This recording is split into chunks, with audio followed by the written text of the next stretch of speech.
Friday, the landlord, as we were planning the funeral, notified us that we had 3 days to get on the property or everything was going to go in a dumpster this Monday. We stopped the funeral, and myself, Holly's godmother, and her godmother's daughter, just the three of us, went to the house. And we found 5 phones. We found a notebook ledger with the names. We just found other things, and that's the other family members come. The police came. Yeah, we found a lot of horrifying things. Here she is asked more about the ledger that was found inside the home. Just names and ages, like numbers. I didn't recognize, but I knew it was something important.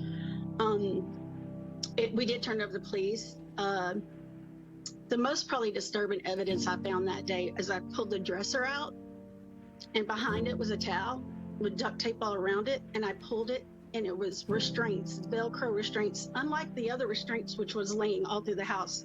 This one was taped to the back of the dresser. I asked the deputy that was on the scene if he wanted it. He said, "This is not an active crime scene. It's solved. If you don't want it, put it in the dumpster." I said, "Please take this. It's not like the chains. They weren't laid out. They were taped behind a dresser." He said, the victims are dead. The perpetrator's dead.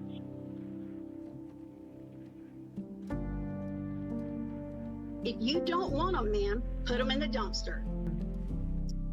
I put them in a garbage bag.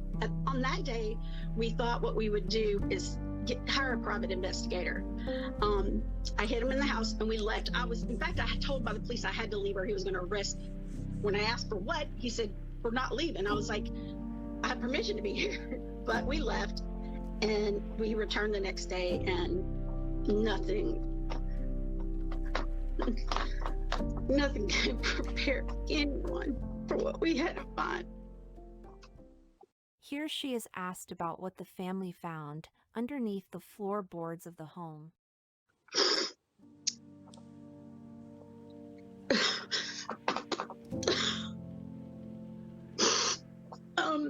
The first set of clothes wasn't in the floorboards. They were wadded up in the closet.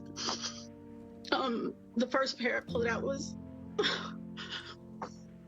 just some bloody shorts, but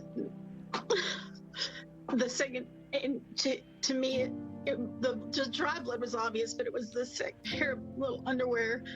And the fluid was,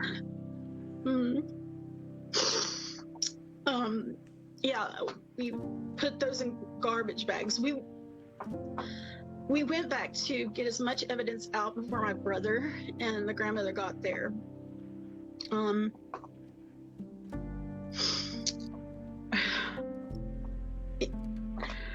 the OSBI got there, I gave my interview and I said, no one should have to see what I say. No one had to collect what I had to. I'm not a crime scene investigator. I'm not a police officer. I should not have had to see those things. I'm not sleeping. I'm not eating. OSCI was amazing, but that's just, there was just a lot of stuff that in time I really want to sit down and talk to someone about. I need to be sensitive to the victims, my own family members. Some don't even know. I stepped on a hypodermic needle. She then talks about the pictures in thick binders they found inside the home. There was a lot of pictures, not just Polaroids. I found probably 4 binders. They're about this thick. I started opening them up. The first thing was Jesse McFadden's psychological evaluation. I'm just trying to be so sensitive. I don't even know if I can publicly say some of the things. It can be on TV. I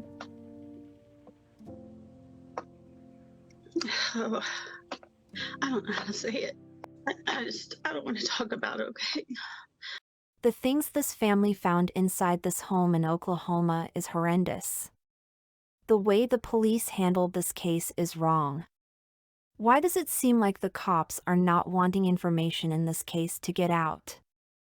Why was Jesse McFadden not in jail?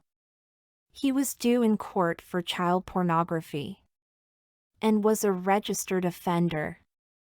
He should have been in jail. The family needs and deserves answers.